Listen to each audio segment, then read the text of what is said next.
Hi, I'm Michelle, and today I'm going to go through 4 nice little back exercises that you can do at home. Now these are really nice recovery exercises that you might use after you've had an injury or if you're trying to improve the control and stability of your lower back.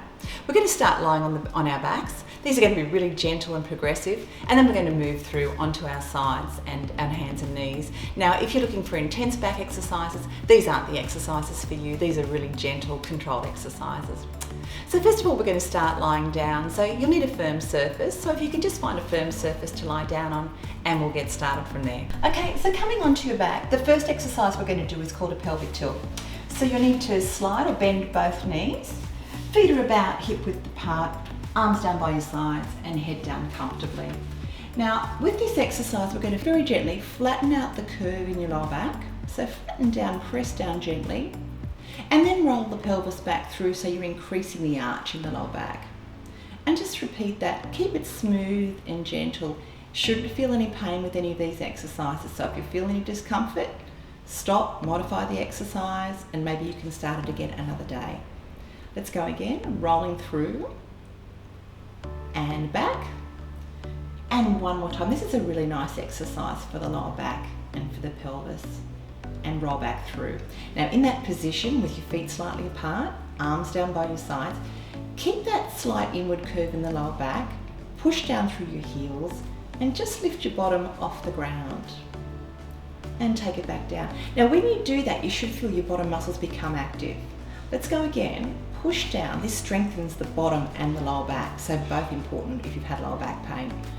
Push down, breathe out, lift up, and come back down. Now at home, do you notice that you might be clenching on through the back of your thighs?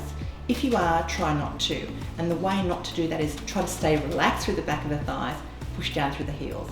Let's go again. Keep the inward curve in the back, press down, lift up, breathe out, and taking it down. And just once more, push down, lift up. And if you're wondering how many to do, I'll go through how many exercises to do in just a moment when we finish these exercises. And take it down. So that's our second exercise. So for our third exercise, this is a modification on the traditional Superman exercise that you might have seen.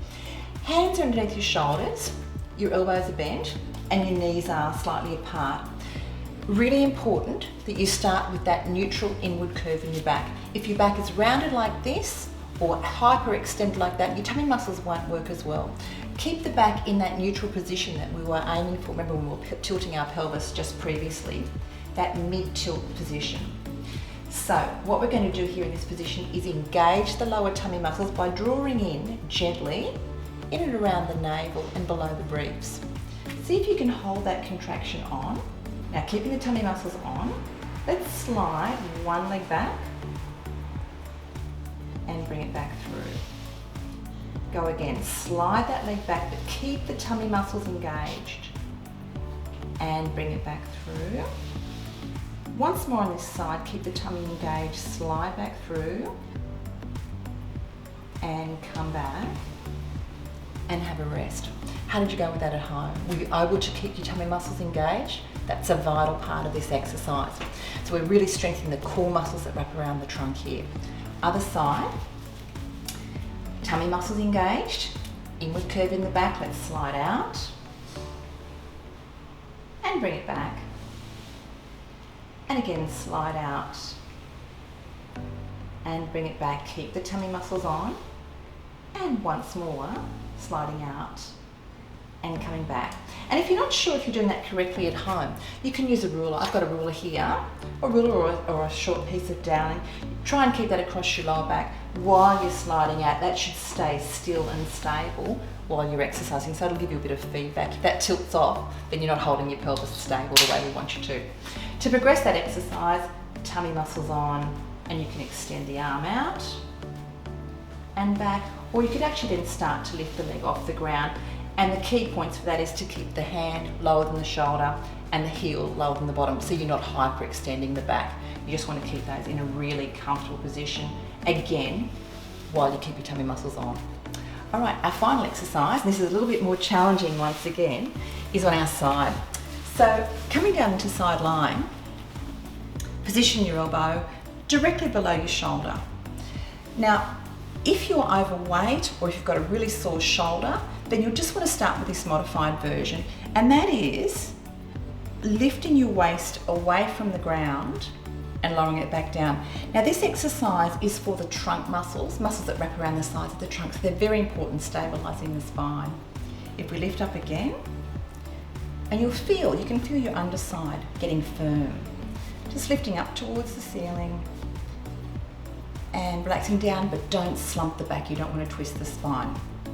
Now, if that's comfortable and you feel that you've got control through the shoulder, engage your shoulder blade, lift your chest on that right side, and then try to lift the hips up towards the ceiling, holding it there, keep your breathing regular, and then slowly lowering down. That's quite a bit more challenging, isn't it? We'll do that one more time.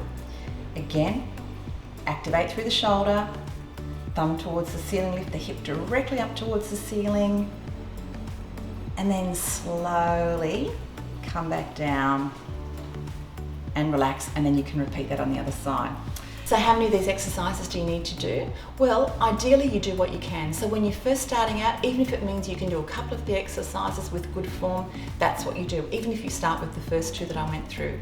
As your back strength improves and your condition improves, you might feel that you can do a few more exercises and you can progress through the routine a little bit more. Aiming for, say, doing 10 of each exercise daily would be wonderful. It would also be great for your back rehab if you can do the abdominal routine that I've got linked above as well, the deep abdominal core routine. If you were to do both of those together, that would provide you with a really nice little rehab routine. So thank you so much for watching today. I really hope that these exercises help you get back on board with your back and core strength. I'll look forward to exercising with you next time. Bye for now.